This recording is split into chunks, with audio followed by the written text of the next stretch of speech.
Hey, how are you guys? Good. We're How are you, doing Michelle? good. I'm doing great. I'm super excited to be here. You guys are like making my week, I'm telling you. We're Mustn't ha- excited too. you mustn't have a very exciting week if you've got to hang out with Doug and I. And where are you, Simon? Look, I'm in my car. I wasn't planning to be, but we're really busy at work, so I had to help. I'm sorry. Busy is good. It is good. It is good. Look, Yes, I'm it sitting in the back of is. one of our fleet cars. Oh, that's so nice. Yeah. That's a very luxurious way to go, you know? Well, I'm trying to get. I'm You trying to know, send. Go ahead, Doug. as long as I've known Simon, you have an 80% chance that he's going to be a back of a car.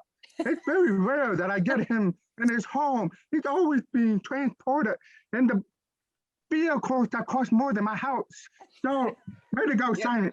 Yes, but Doug, it's really sad because I'm in the back of a car on my own. I'm never in the back of the car with someone pretty. It's always. Yeah, I know. I'm You need to do like some guests, do your podcast in the car or something, Yeah. Simon. There's a really good guy that's in the transport industry, and he's got a podcast called In the Back Seat. But I know Ooh. if I hosted something like that, I'd probably get arrested. So, because Well, I they used to spend my life getting transported around. Like when I worked for big companies, they gave you budgets to have right, black cars take you right, everywhere you needed to go. You could have like a black car on speed dial, and then you go to startup life and you become an entrepreneur and, you're in Ubers or you're walking or taking the subway yeah, I and get it. not as many black cars in my life anymore. I miss All it. right. So, Michelle, you've got a really interesting story. We'd love to Thanks. hear about it, and Doug and I were really excited to chat with you today. So, and I think you've got Thanks. Same here. you've got some really good concepts. So, why don't you tell us your story? How did you go from corporate to starting a successful brand agency? Oh yeah. That's how much time do we have? We've plenty of time. Don't worry. That yeah, that could be a long story. Well, maybe just kind of in the Wayback Machine. I grew up in big corporations like Fidelity Investments and JP Morgan and E-Trade, and really earned my chops climbing the ladder. When I went to Boston University for school, for undergrad, and my dad has always been a successful entrepreneur, and he was like, go into business because you'll always be able to pay the bills, and it's very reliable, you'll be able to get a job. And went through the Questrom School of Business at BU. I came out with a marketing degree, one of those few people who actually kind of does what they studied in college, because most people don't. And when I came out, I thought I was going to be like on the cover of Forbes magazine. So I'm like, I'm going to go get this big job. I'm going to be super famous. It's going to be amazing. And then they were like, you're going to be an admin because you're a woman, and that's where you start. So like all the guys in my classes were getting jobs as analysts and, working in different finance teams or whatever. And I was the admin for 25 sales guys. So I was pissed. I was like, this is so unfair, but I'm going to show them, that I can do it and I can be something different. And I just really put my nose to the grindstone and just work my way up the ladder. So that was sort of how it was. This was back in the 90s, and you just had to work your way up, and you had to work through all the politics and the BS and sort of all the crap that came with it. And then I got to the top of the ladder and I was like, this isn't what I want at all, because what I learned through these many years and decades of doing this was that the people who were at the top of a lot of these organizations were not aligned with me personally. And I had two little kids, and I was a mom, and I have all these other facets of my life that I really couldn't bring my authentic self to work. That was kind of thing number one. And then thing number two was that I really want to get my hands dirty. And as you move up the ladder, I don't know if you guys have experienced this in your careers, but as you go up, you're doing less work and you're less connected to the customer, and you're less connected to the things that are actually making an impact. And that's what I love. I love like solving big problems and people, being really connected to the customer and really being able to make that impact. And I just felt like as you keep going up and up, that's just not happening anymore. So the business that I was helping to run was acquired by E-Trade. It was a great time for me to exit because I didn't want to move to New York City. I was pregnant with my son, and my daughter was 3.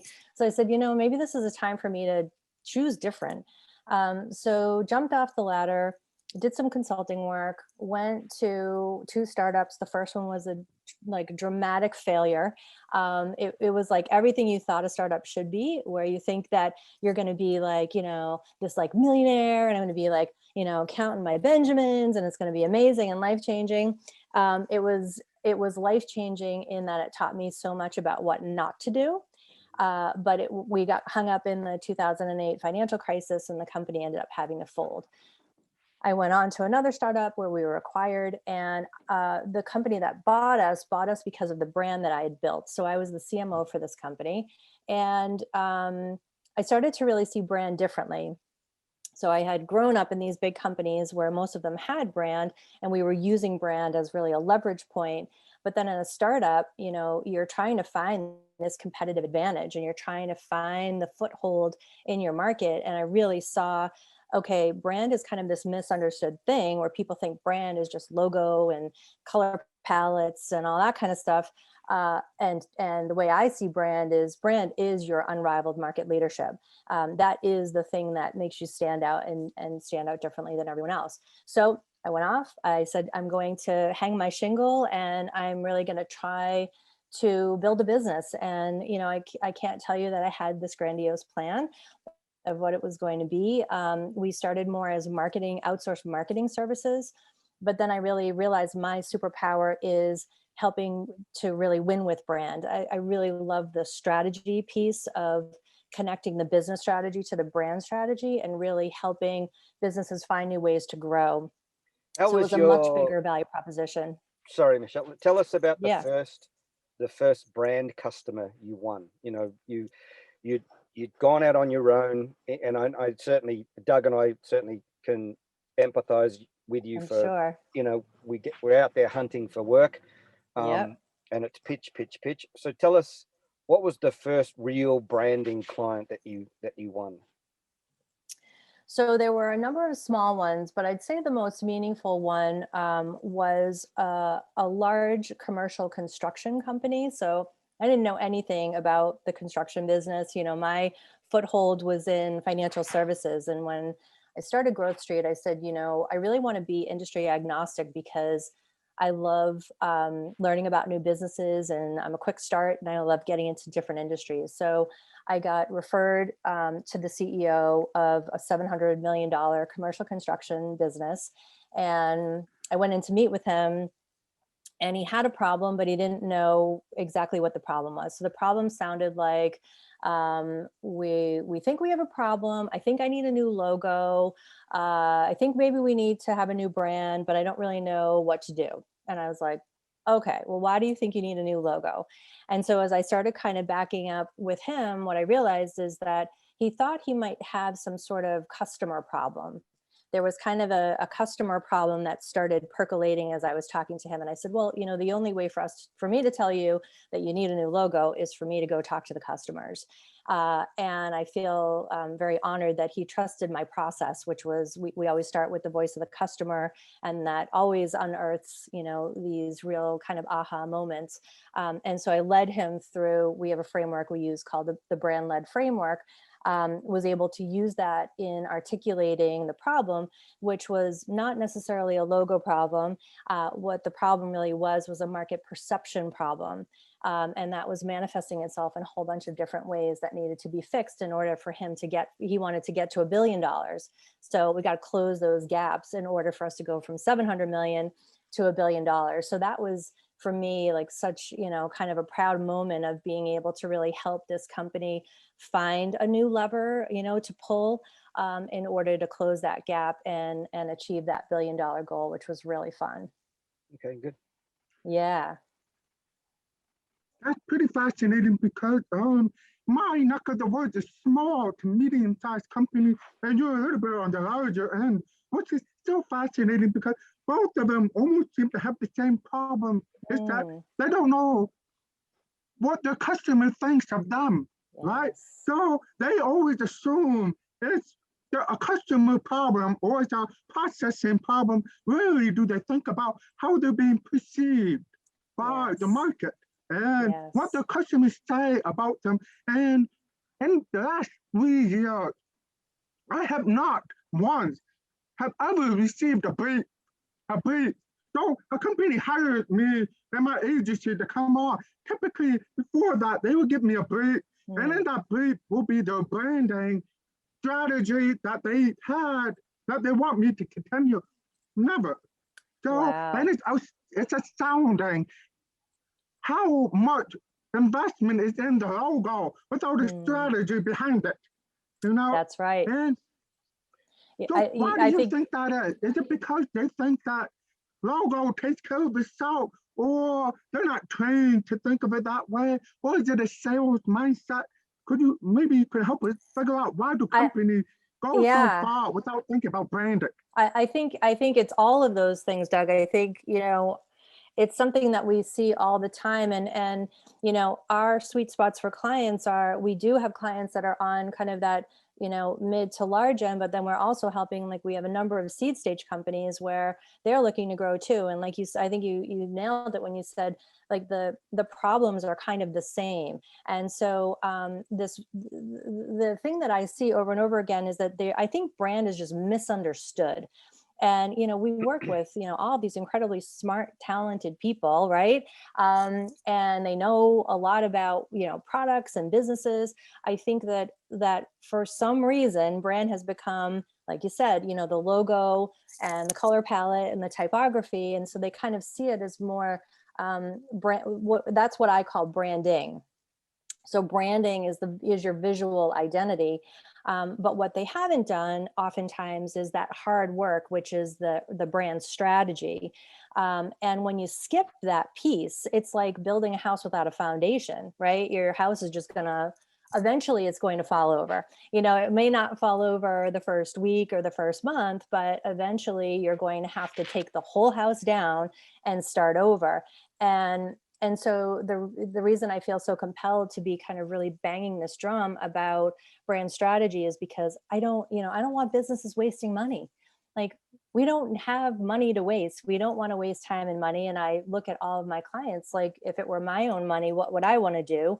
I'd want to build a strong foundation so that, when you ask for the brief, you get, you have, here's the vision and the mission and the positioning and the unique value proposition and our voice and the customer personas that we're trying to target. I mean, that to me is gold, right? Because from there, that's the tailwind. So, when you think about, once we take all of this into the market, the goal is to do that as efficiently as possible. And if you haven't built that foundation, then we're doing like throwing spaghetti at the wall to see what sticks. And to me, that's not a sound strategy. It's just going to waste a lot of time and money. Not at all. Not at all. Go ahead, Sam. I was going to say, Michelle, if you let's take it closer to home. Yeah. So Doug's sitting in front of you, and Doug's the content guy, and small to medium businesses. What would be the advice you'd give Doug on fixing his brand?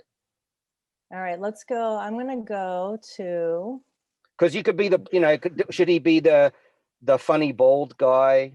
Or the well, chunky, he's already that. the It's chunky so bald good. guy, or the guy from Chicago that always is shoveling snow, because every time I speak to him, he's shoveling snow. So I mean, we are here too. I'm actually in Vermont and we're always shoveling snow.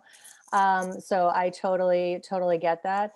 I mean, I think, to me, where I always start is, what is the unique value proposition and who are you trying to serve? So maybe we could kind of do, if you want, we could do like a little, let's do a brand-led exercise with Doug. Let's do it. Yeah. Like, let's do it right now. And maybe let me grab my notebook here and I'll take some notes as we're talking, and we can just I could lead you through the framework a little bit if you want to. I'll give you Doug's credit card. I feel like I'm on trial here. Yeah, you are. I'm going to give you Doug's credit card, Michelle, and you just charge whatever you want. Do it. Do it. I'm and ready. Give yourself a very healthy tip. Okay. Can I get a black car too? Because Sure. I need to ride in style. Don't you worry. We got black cars up the wazoo. Amazing. Okay, so tell me. So why don't we start with I always like to start with who, Doug. So tell me about like who are your target customers and what do they look like? So my target is, I have two targets. So my primary target are small to medium-sized companies. What do I mean by that? I mean by anybody making anywhere from 20 to 30 thousand in revenue and up per month. And that, because I'm primarily content, that they have enough in terms of story to justify email marketing, social media marketing, web-based marketing. There are companies that are very just transactional, but not a lot of story in their company or product. So I'm looking, generally speaking, for service-based industry, whether that's SaaS or whether that a collection of physical therapy practices or transportation businesses, things where there are stories to be told, and there's enough work to be done. Because when I start working with people that don't have that, it's a one-off project. So ideally, I want to work with the company long term. Right. And to do that, there has to be enough there. So service-based industries that are making right about 30 grand a month in sales revenue. Okay. See, Michelle, I think, sorry to interrupt. Go ahead. I think Doug pitches himself at the wrong end of the market. He doesn't. Okay, so tell me. Well, and we argue about this all the time. Probably he doesn't want me sharing this, but he's on camera now. And he is on trial. He is on trial. Because see, the 30,000 a month client is the same work as the 300,000 a month client in terms of revenue. Okay, so Doug looks at it and says, and I think fees are all about posture. So when you consult, your fee-based, positioning is based on your posture. So if Doug can be busy for the rest of his life staying in that SME market, but I think he's got to pitch up to more the corporate work. So how does he get a consulting assignment with Procter and Gamble or JP Morgan? How does he get how do we get people to pay attention and say, and I see this common thread with consultants, Michelle, on LinkedIn all the time. They're these amazing consultants. Can you hear me? Right.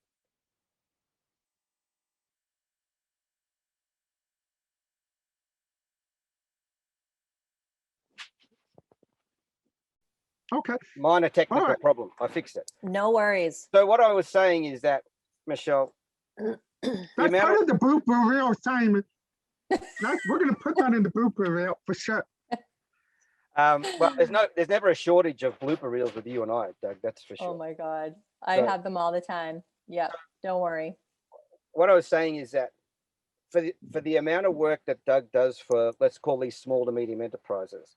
Yeah. What I think he's not quite sure yet is it's the same amount of work to land a much larger revenue based client. And I think that's where I think with full transparency, Michelle, I hired Doug, a couple of months ago, and he does great. But when I looked at him, I did see he's a small type agency consultant. Whereas if I look at your business, I can see you're in the next league, right? So I automatically expect that your fees are going to be higher than his. Okay. Right. So okay. Right. So that's fine.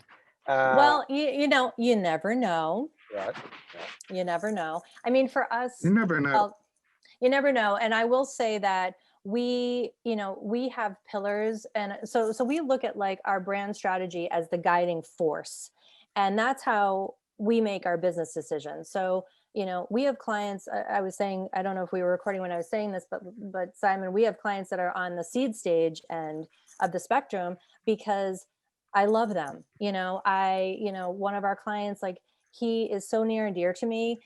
We're always like chasing the next tranche of investments, and I'm doing work that I know I'm not always getting paid for, but I love what I do and I want to help businesses grow. So I'm always looking for ways to work with people who respect that. And I'll go that extra mile. Like I'm always about paying it forward. So, you know, I'm always looking for ways to do that. And the brand strategy really helps to guide those decisions. But back to Doug.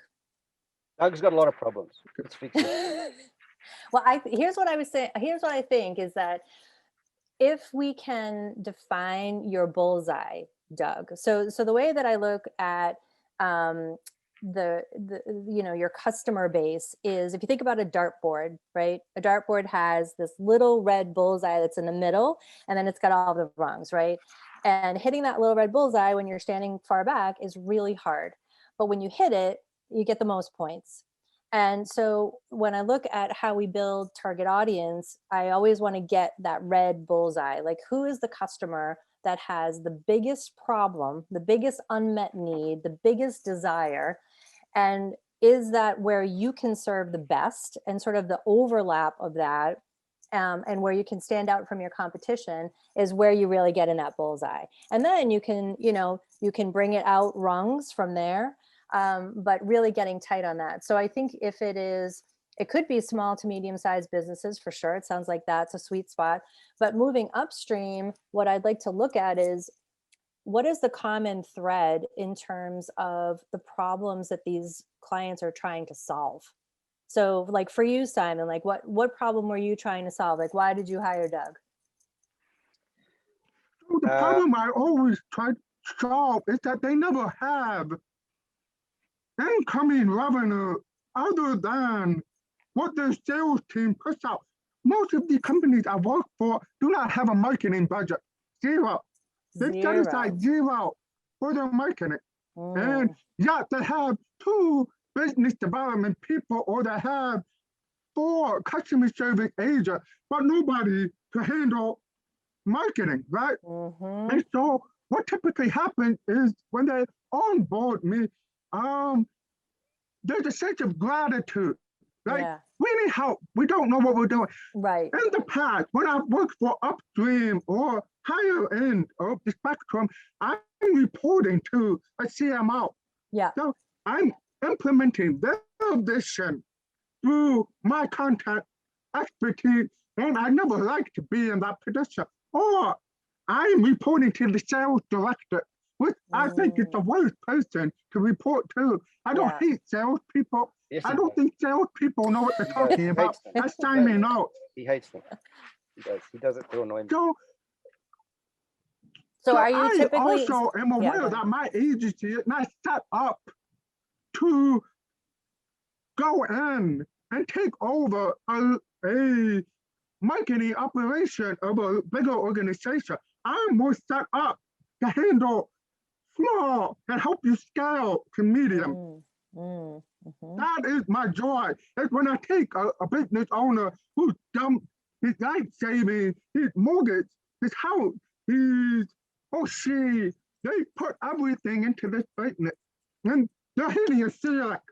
Now they've got to make a decision. Do I close shop or go? That's very common, by the way. Yes. And if they've hired a marketing agency, they've been burned.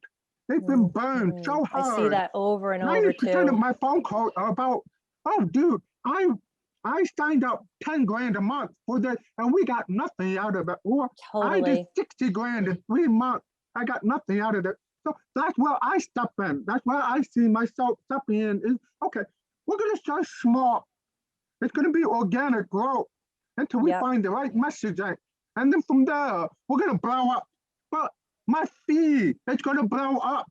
With you blow up. It's not going to be here. And then you're going to meet me. I'm going to scale with you. So that's my bullseye. Well, maybe there's something about that, like this idea of like scaling with you, because, you know, I do think that as, you know, so you go from small to medium, but then you go from medium to large, and even in large, you know, there's always, you know, maybe they've achieved scale, but I think your point about And we see this all the time. So just so you know, Doug, like the learnings that you've had, I feel the same. Like the reason marketing has such a bad rap is because so many people have been burned by terrible marketing people who just burn budgets and don't deliver results. And you know, honestly, when I started Growth Street, I was like, that's wrong, and I want to do it different. So I feel like I found my people here. So this is fabulous. But I think this idea of like scaling with you is kind of interesting, because maybe that is part of, so there's a problem of scale in terms of their growth and their revenue, but then there's also the problem of scale of like resourcing, right? So, you know, if these companies have zero marketing, I'm assuming they don't have a CMO, they have no marketing director, like so you become, you know, you're They have the nothing. leader, everything, doing everything. So The administrative assistant is the marketing officer. So the administrative assistant will write a few emails or post a couple times a week. Yeah, most of these companies have no marketing anything. right, right, Or they have the sales people do it, right. you know. And of course, they never really work because sales mindset is a very different mindset, right? They're It a different is. kind of creature, you know. It They're is. not human. You know, it's such a to me, there's like a perfect union that can happen between sales and marketing, but like everyone really has to come to the table ready to be like super aligned and not doing it the Glenn Ross way of like, you know, bring me the leads are weak, you're weak, you know, coffees for closers. Like that to me is like old school BS that needs to be dead. The new way to me is that, you know, marketing greases the skids for sales. Like, you know, if marketing is doing its job, it should be ahead of sales. Marketing should be selling ahead. It should be connected to the customer. It's selling the value proposition, and it's creating this tailwind where sales can just come right behind and clean up and be like, okay, we get this. You know, there was a whole conversation this morning on LinkedIn about, is it a flywheel or is it a funnel?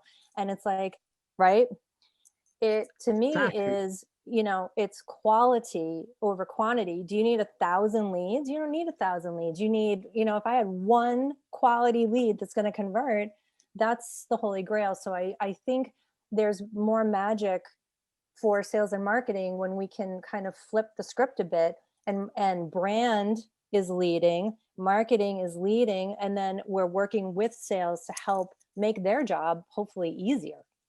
See, I think it's all about Yeah, whether, and Doug and I, you know, we do a lot of tongue in cheek about sales and marketing, and I make sure that Ashish doesn't hear this, Doug, because I actually believe, you know, marketing is as critical as sales. But I think now, you know, there's still too much animosity between the two teams, where it should be, I think, the priority of the organization to engage in a conversation. That's it. The whole Yeah, purpose of the organization is to engage in a conversation now, whether we're doing yeah, that on social media, whether doing offline. It's not about, okay, you've got to have 100 leads which convert to 3 appointments which convert to 1 sale. It's not. yeah, I was raised in that, you know, under that same. old Yeah, mentality. Whereas I same. think now, you know, and no matter whether you're a small organization or a big organization, the social media has leveled the playing field. Mm-hmm. You know, you can take on a behemoth like United Airlines and bring them to their knees. You know, Yep. whereas in the old days you couldn't. You know, Right. you post a video of baggage handlers, you know, throwing the guy's guitar, you know, into the weeds, and then you're done. I mean, that It's game caused, over. yeah. And so I think that's, and that was the whole point of it, to engage in a conversation, because that Mm-hmm. person couldn't get, you know, United to take any notice, and so Right. he was clever. And I think that, and that's why I think people with, like, if I look at my own consulting business, Michelle or Doug's, Mm-hmm. is that we, and your organization, you can compete with the very, very big end of town, Mm-hmm. because I think it's the best conversation wins. Mm-hmm. It's not whether you're a better salesperson. I mean, it has something to do with it, whether your marketing's on point. But I think LinkedIn now levels the playing field, whereas Yes. the 3 of us can get to anyone we want. We just got to make Yep. sure that the conversation is on point, That's and right. that we do that, right? Well, maybe that should be, Doug's new tagline, the best conversations win, like helping helping these clients think differently about the content in terms of the stories and the conversations, and like how, because I really think that that's a huge missing link for a lot of the businesses that we work with, and for a lot of the brands that are trying to like make it go, is they haven't figured out how to create that conversation. They haven't figured out how to create that dialogue and to get those topics and stories going. So they're leading with sales because that's what they know, but sales doesn't always know. They may know like the ICP and the ideal customer persona, but they don't really know the customer intimately, right? And knowing the motivators and the drivers and the desires, and how are they going to make their purchasing decisions, and those to me lead to conversations. Those lead to new ways to think about content that are really going to do their job in creating that efficiency in the market. And I think that, it's interesting. I had someone who I've just, I respect so much come to me last week because he's looking for help as he's planning a big launch, a big announcement for his firm. And I said, well, what's the number one challenge? And he said, nobody knows our brand. So we have this huge announcement that's coming, and he was looking for, we were doing some kind of on the fly brainstorming of like, what could he do? But they've been in the sales funnel, right? They've been just like selling, and they've had amazing success. But they're hitting that threshold where it's like, nobody knows who we are. So now to go to that next rung of the bullseye, you've got to lead with brand, and brand is about knowing those customers, those conversations, the right content for the right people, like all those pieces. So Doug, I feel like there's a role for you to play in here, in helping to make those connections, in a bigger way. I think not only for the small and mid-size, but the larger, as you move upstream, they really need it too, because they don't know how to do it. They're trying, but they don't know what to do. Yeah, I agree. Yeah, I agree. The other day, there is a place for content marketing for the higher up market side, because there's one company that's doing so well, and that's Wendy's. If you've ever gone to Wendy's Twitter, they are having conversations with the customers every single day, and they're not, oh, get a free burger for 99 cents. That's not what they're doing. They're making jokes. They are making fun of other brands. They are getting the customers to help them create themes, or they use their Twitter account so effectively that it's addicting to follow Wendy's Twitter site. Meanwhile, everybody else is using their online content to promote. Wendy's, as far as I've seen from their Twitter account, have never promoted anything. It's all been about having fun, poking fun of different brands, making jokes. That's a fun place to be. And the other day, that just made me feel good. I popped over to Wendy and I got myself a burger. I mean, it's just a very feel good thing to do. Doug, I think you've eaten more than one Wendy's burger in your life. Let me tell you. How many did you buy? Look, I love a cheeseburger, you guys. You're talking my language now. So see, I think that's complete. See, I hate Wendy's as a brand. Right? You don't like it? No, I can't stand it as a brand. Why? Because I think their food's crap. I don't think that Doug is drank the Kool-Aid, because they've obviously given him free hamburgers. But I don't assimilate with the brand that they do any more for the environment or the community than, say, McDonald's or KFC. I mean, I think if we want to talk fast food, KFC has certainly reinvented themselves. Yes. Yeah. And I think McDonald's, just is their sort of, brand campaign or brand strategy is just shock and awe, just right. Bombard the place, right? Level the market. So, but it's funny how someone with a lack of hair thinks that Wendy's is a good hamburger place, whereas I still have some hair left, Michelle, and I wouldn't go there. Right. Well, so this is the holy grail of brand, is when when you know your people, you Right. know, like, so Doug is, you know, that's Wendy's people. Like it resonates for you, and it doesn't resonate for you, Simon, because you're not their people. And that is great, because they really, you know, when a brand can really figure out how to lean into their people and the things that you stand for and the things Yeah, no, that, you that's know, exactly right. right, then you're Know thy not customer. wasting Right? time on Yeah, all the other shit. Like they don't need to they don't need to yeah, convince you. The amount of time and money it's going to take to convince you, yeah. forget that. They're just going to lean into to Doug, and just, you know, he's going to buy burgers all day long. Obviously, look at it. And Simon, trust me, the people at Wendy's, the higher up at Wendy's, no, their hamburgers suck. Yeah, they do. They're not competing. What the new hamburger craze? Well, you have $10 cheeseburger, M burger, or smash burger, or the new whole, boutique hamburger Mhm. places.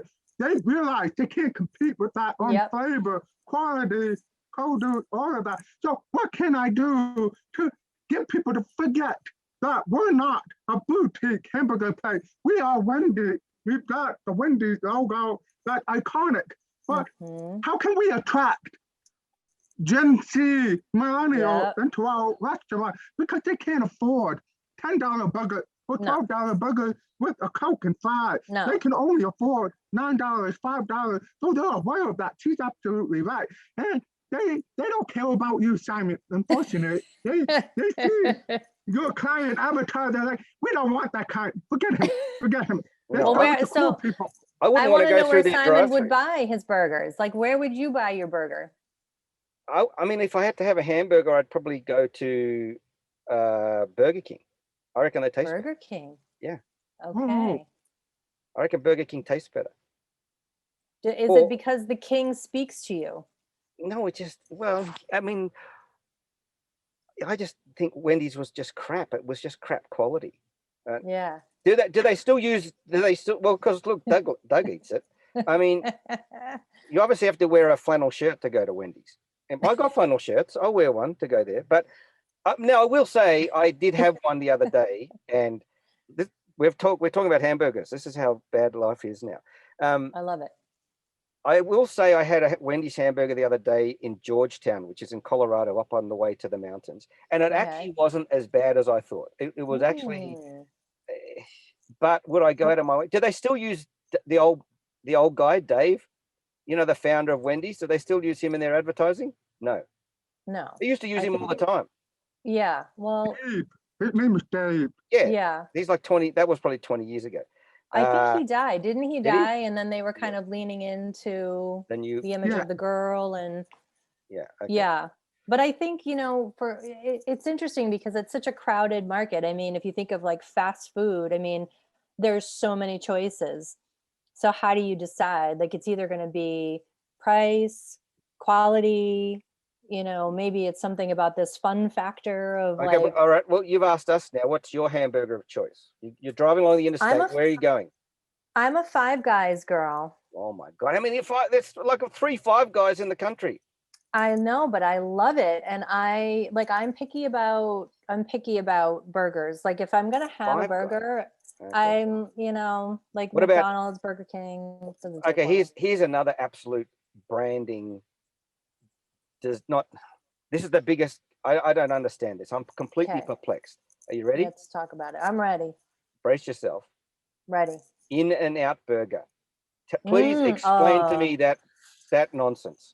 Oh my it's God. so good. They've got It's so four. good, but you can't get it anywhere. Well, we have it in Colorado, Oh, you and have it in there's Colorado. 4 things on the menu, and 3 of them will literally kill you in 90 minutes. If you ate their hamburger or their fries with, basically it comes with a free Lipitor, and you're connected to a defibrillator. I Heart mean, paddles and that you're all shit will kill set. you. And people line up for this stuff. It's Oh unbelievable. yeah. When the first time I went to California, with a bunch of colleagues, we were all working on a project together.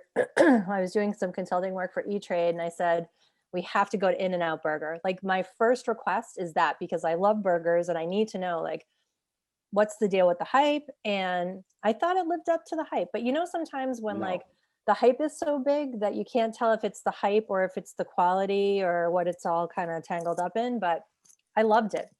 No, see, we went to pick up a car in California, and so I took my son, and he said, "Dad, we got to go to In-N-Out Burger." I said, "Oh, I'm going to lose the will to live." So we went into this restaurant. It was just I couldn't believe it. It didn't speak to you. You get this thing of fries, right?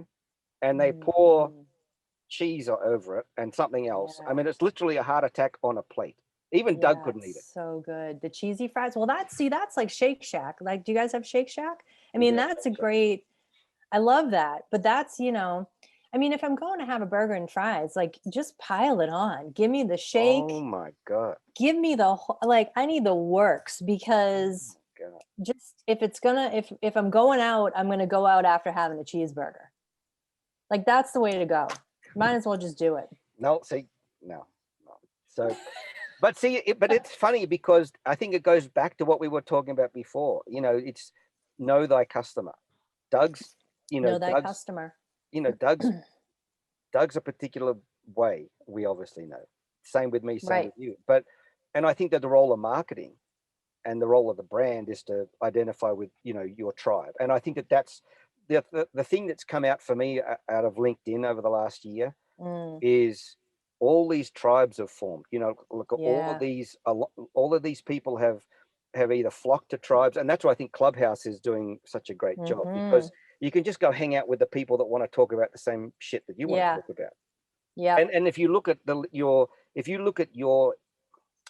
your sphere of influence, Michelle, on LinkedIn right now, which is very good, and you speak very well, and you've got a great following, but they're the people that want to hang out with Michelle.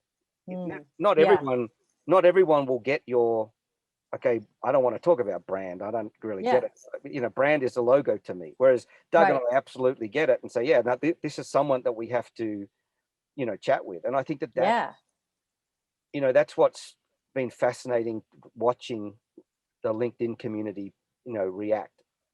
I agree. And I think, what's been so powerful, I mean, obviously, like, connecting with you guys, and I think about all of the people that I would never have had the chance to meet if it wasn't for, with all of the bad things that you hear about social media, and you watch The Social Dilemma, and it's like, oh my God, we should delete all of these apps out of our life and just go back to the way it was before. But to me, there's so much good that's come from that. Like, I'm such a super extrovert, and I really get my fuel from this kind of, like, I could do this all day long, and like having conversations with people, learning new perspectives, learning new things, challenging myself. Like, I love that. And serving, being able to share my ideas, and maybe that helps somebody else, or helping someone in some other way. So I've found LinkedIn to be so powerful for that. And Clubhouse has been interesting. However, I'm seeing there's like a lot of this like 10x your business overnight BS on Clubhouse. I mean, it's on LinkedIn. Maybe it's just like not in my purview as much, but I feel like it's becoming a much bigger like shouting festival on Clubhouse around that, and like people who are saying a lot of stuff, but I don't actually think they're doing real work, or I don't know what they do, because like, if we open up Clubhouse right now, there'll be a room that's got 500 or 600 people. Well, how can you? I mean, that room has a completely different agenda than the three of us talking. Exactly. So I think that's like, I would never join a room that's got 500 people unless it was, talking about something that I really wanted to hear, and it was there was a subject matter expert, that I thought, okay, I'll listen to that for 10 minutes and then I'm going to leave. Right. It's not like it's so different. It's not like you can put your hand up and be heard in that size room. Right. It's not. It becomes less of a conversation and more, a keynote, or more of a panel, right, where you're listening. And I love the participation factor. But I think that there's a lot of really cool opportunities on Clubhouse. I've been, two of my partners and we went on last week, and we just like spontaneously started a room, just to kind of give it a go. And now we're starting to think about like, okay, what should that be? And because for me, it's about being real and, being authentic, and wanting to help people solve big challenges. So trying to get that going, but it's like the hours in the day, like prioritizing all the different things you can do. There's no shortage of things to do. It's like, where do we just best place our energies? So that's my challenge, you know? So let me ask you, Michelle, a marketing question. Yeah. If you only had one marketing channel to pick from right today, so you jump in a meeting with your partners and everyone says, we've only got one channel to pick, what would it be? Yeah. LinkedIn. Really? LinkedIn, for sure. You would do sure. the same thing? Really? Yeah. Yeah. I mean, you LinkedIn, know, all the way. all the way. go ahead, I mean, Jay. I see, you know, so we have an Instagram channel, you know, we want to create something on Clubhouse, and I see, you know, the way I look at channels is like it's an ecosystem of where, you know, where can you help to spread your message and where can you connect with people. But when I look at where are the real conversations happening that are meaningful to me, that where I can serve, where I think there's opportunities for me to be top of mind with people. Like, you know, our business is 100% referral driven. So for me to kind of be top of mind and be, you know, with people, like-minded people who want to share ideas, that's LinkedIn. And I think it definitely is Clubhouse too. It's just, you know, that becomes a second full-time job of where to place the energy. So that's my opinion. But what about you guys? No, I see for our transportation business, LinkedIn would be the last, you know, channel, because transportation is all very hyper local. Okay. So let's say, Michelle, let's say, you know, we can travel again tomorrow and you need a black car service to take you from Vermont. Well, now I know who to call, of course. But what I'm saying is that you are, the search is going, 80% of people will start searching on a mobile device or their laptops.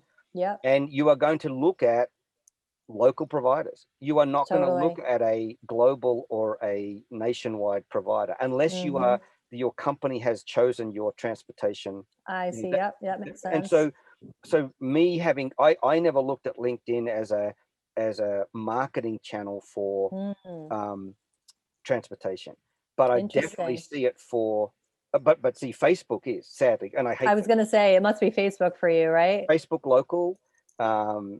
Yelp is big, so social media reviews are huge. So Google Maps drives a lot of traffic to transportation. So interesting, yeah.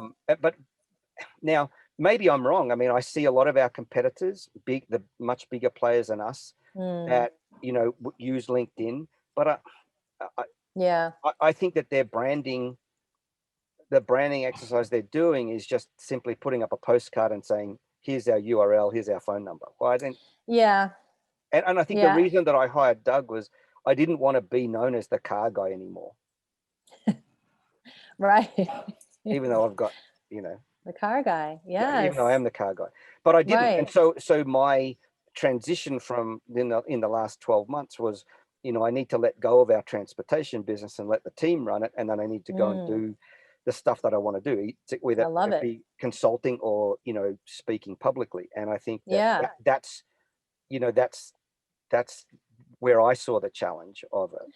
And you know, I also see an opportunity, and I think it's interesting because like there's a brand that I follow and they were a client at one point, and I've been watching them on LinkedIn, and like I'm watching them kind of miss this opportunity because they haven't done what you're doing in terms of, it's almost like you have to separate, like there's where can we have, you know, if we look at our bullseye and we know where our target customers are and they're all, you know, either it's a Google search or they're coming through Yelp or they're coming through Facebook, like, you know, where they are, and then you can really attack those channels. Different than creating thought leadership, right? Different than creating conversations that are either about you personally or about your industry, where you have something different to share. And what I see companies doing, and this one company in particular, is like they're not doing that thought leadership part because they're so focused on building the channels and, you know, getting the customers in the door, that when they want to do that, I mean, you guys know how much time this is a long game, right? This whole idea of building authority and thought leadership and having these conversations, that I think when brands just like hang the LinkedIn shingle and call it a day, it is meaningless. You know, you've really got to put the time in and say, okay, we're going to be on LinkedIn. This is what it looks like for us, because maybe it's not the revenue channel or the revenue driver or the deal driver. However, we feel like it's really important for our brand to be having these kinds of conversations, and we're going to put some effort there. And I think that's where channels kind of get misunderstood, because everybody just thinks they have to have them, but they're not really thinking about like, what is the purpose of that channel? How is it fueling, you know, that overall, you know, the tailwind for your overall brand, and what role does it play? So, you know, And how, that's kind of Michelle, how I think about it. how comfortable are you? Well, okay, if you're consulting to a client and they say, Michelle, well, what about LinkedIn? Okay, Yeah. and you said, yep, well, you're very committed to it. And then someone can look at your own profile and say, well, you know, she's leading by example every day. You know, Yep. she's putting herself out there. She's getting great engagement. You know, and so how personal do you suggest people get on LinkedIn? For like their own profile, or from a company perspective? Yeah, or both, because at the end of the day, we're, you know, people are buying from people. You don't I don't buy the whole B2C, B2B bullshit. You know, it's I like, agree with you. if I'm going I to mean, hire you, you know, your organization, I'm going to hire Michelle, or I'm going to hire the bald fat guy in the totally. flannel shirt. Right? I think it is personal, because, you know, if you think about, like, if we were to meet, and, you know, I went to your office, you came to my office, and we're having a conversation, we're not going to just be talking about business. Like, I'm going to get to know you guys. We're going to get to know each other. You have all these different facets of who you are. And so I think that, you know, it really is about people talking to people. And I think that's where I've seen on LinkedIn, it's really hard to create that connection with these business profiles. Like, even for Growth Street personally, like, you know, we post there, we share similar content, and I've been doing all these content tests, and it just doesn't perform. Like, if I post it, it comes from me, I could say the same exact thing. It just doesn't have this, it's not resonating in the same way coming from a company versus a person. So my advice to my clients is always, you know, who in the company can have that voice, and who's kind of best suited to do that, who wants to do that, because you have to want to do it. You can't force it. I mean, you can, but it's Yeah, hard to you're right. force it. No, you're right. I So, mean, you know, where does it come kind of naturally? And then we can help with, you know, figuring out what the content topics are and all that kind of stuff. But it really needs to be authentic to you. It's hard to sort of take over someone's entire LinkedIn and run it for them, because I'm not them. And the way that they speak, and their voice, and their personality, like, that is really, to me, the special sauce of what makes, you know, LinkedIn content really shine. Doug, what are your thoughts? I think companies who look at LinkedIn as not their primary revenue driver, and they say, okay, well, what's the point? And for me, I've told them that, well, think of it as a virtual networking event. Businesses depend on relationships to grow and thrive. And we typically do business with people we like, right? So it doesn't have to be a transactional thing. Sometimes we need to work with other companies to help us facilitate a merger, right? So not like you can open a phone book and find a merger specialist. You go on LinkedIn, you're part of the community. You get to see who specializes in that, who does that, and you yourself get seen as a specialist in something. So that's what I encourage them to do, to go there, like you will go to a conference. I'm sure the both of you, myself included, have gone to conferences. It's the same way. You get your bag, you shake hands, you get coffee, you say hello to old colleagues, you meet new people, you collect business cards. You're not really selling anything, right? Because you haven't gone to the hall yet with all the table. Forget that. That's not where the business happens. Right. The business happens in the coffee table, or at the bar, or you know, in the breakout room, you know, in the conference where nobody's using. The three of us can chat about what's going on. That is what LinkedIn is for me. It's a conference room where we're not selling anything yet, but we're making relationships happen. We're chatting, we're learning, we're growing. So if I met you, Michelle, and I don't have anything to do with you right now, Who knows, 2 years later, when I need a branding launch, Michelle, we've got to Right. go with Michelle. You know, it's Right. that ROI, even though it's 2 years later, it's tremendous for you. Because Agree. who knows, if I'm your ideal target and I find you 2 years later based on a conversation you two we had on Yes. LinkedIn, that ROI is priceless. You're talking about Agree. tens of thousands of dollars in contracts. So they need to stop focusing on short-term ROI, quick wins. That's not Right. where it happens on LinkedIn. My quick wins are months in the bank. Same. Conversations I've been having for months. Yes. Me and Simon, I think Simon, before I became your client, it must have been 3 months before you Wow. DM'd me and said, I want to talk. And not once did I ever pitch anything to you. I just simply I bantered with you. We talked briefly on the DM. You asked me for tips. I gave you some strategy. And I never thought much of anything. 3 months later, here you are. What's my ROI? Thousands already. Thousands. Yeah. Right. And a I, black So car. that's all I have to say. I mean, well, it took me 3 months to work out what he did, Michelle. I had no idea what he did.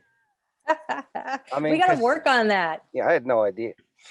And then he said, one day he said, oh, do you know I'm deaf? Right? And I said, well, no, I just thought all people from Chicago spoke like that. So, Oh because my God. he gets out he plays the deaf card a lot, especially when it comes to talking about his rates, and then Oh he my really God. pretend he can't hear at all. He just says, yeah. Right. So, And then you just keep going higher. I love that yeah. strategy. Yeah, well, he just, That's smart. he's Rack it up. Yeah. Don't let the flannel shirt fool you, Michelle. Don't you worry. Right.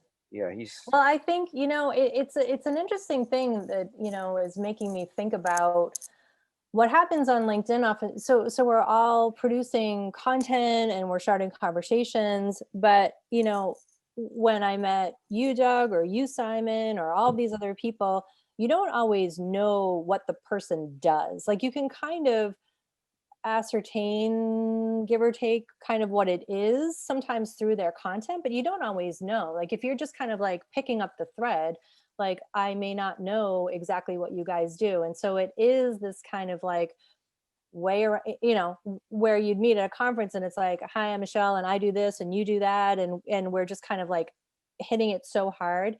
You don't really always have that opportunity on LinkedIn unless someone maybe DMs you or they go look at your website or they do kind of more of that background, because we're kind of talking about things that are important to us as people, things about that we can do or deliver or value, but it's not always like hitting it. Or I think the people who are doing it so successfully, like you guys are, you're not hitting it with the fine point, like banging people over the head with the sales pitch, which is the long game, because you're not hitting people over the head with the sales pitch, right? So it does make it harder sometimes. I think, like, I know for me, I sometimes have to do more of my own research to figure out, like, what are these people, what is their offering?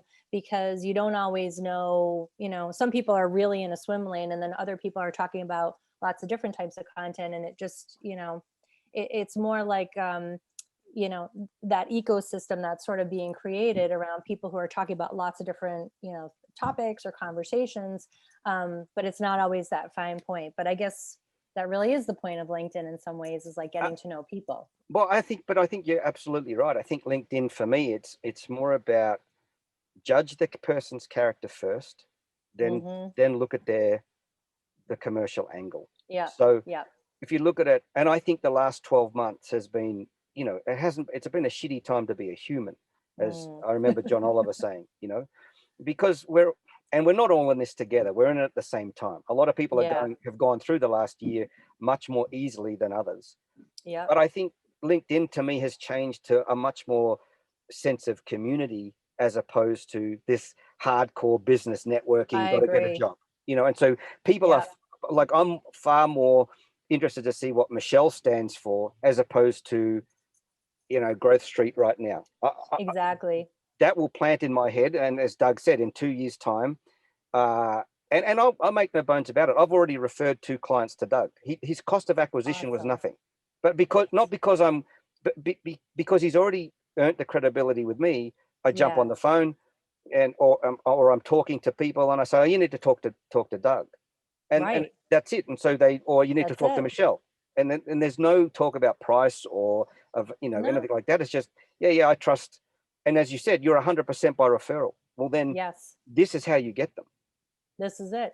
And the trust, I mean, trust is everything, right? I mean, if you think about why do you buy, like, why don't you go to Wendy's? Like, you don't trust it. You don't think it's a good quality. Like, that's, at the root of, to me, the root of the sales decision is like, do I trust you as a human? Do I trust what you're saying you're going to do for me, you're going to do? Do I trust your process? Do I trust your business? There's all this trust that's kind of wound up in there. And I do think, LinkedIn is helping to create more of those trusted connections. I mean, could people be frauds in the background? I'm sure they could, but having like real meaningful connections, because I yearn for that too. And it really does, I'm like, the trust meter, I always give that out. Like, it's really high. Like, I give my trust all the time. And I expect to get that back. And I think that as part of this, everything that we do and helping these businesses grow, it's like, how can they be leading with creating that trust? And that comes from a person. Then it, I think, translates to a company. But I think starting with people first is just so powerful. Yeah. Yep. I think we've run out of time. How much time do we have left, Simon? No, I think we are. But I just wanted to apologize because I had a minor technical hitch. Don't worry.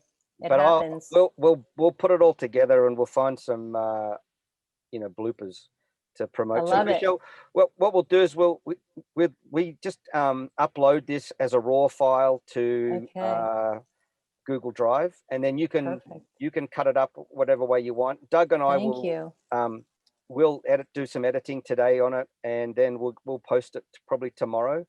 Awesome. And we really appreciate you hanging out with us. I'm not sure if you got what you wanted. I certainly did. I think you're great, and I think you're doing a great job online, and I love your brand. Thanks. So thank you. I'm just so honored to be invited to the party, you guys. Like, I have to tell you, I was a little nervous because I was like, what are they going to ask me? Are we going to talk about Doug's head? Like, what's going to happen? It's a solar and I didn't know. A sex machine.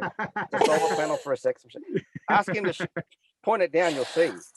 I was like, I don't know what's going to happen, but it was awesome. And I'm so thankful to have you guys in my tribe. And, I learned from you both every day. And I think you're spurring not the right conversations, but like really thought-provoking conversations. And I love that. So I'm just like very, really appreciative and thankful to be here. So thank you. Let's do this again. We'll hang out again. I would love it. I feel like we could have talked about a million things for like 4 more hours. So I would love to come back. Right. Maybe we could have virtual cheeseburgers maybe next time. Okay, I'm bringing sushi. I'm bringing sushi. I like sushi too. I'm game. I eat everything, so I'm open. Doug, do you eat sushi? Absolutely.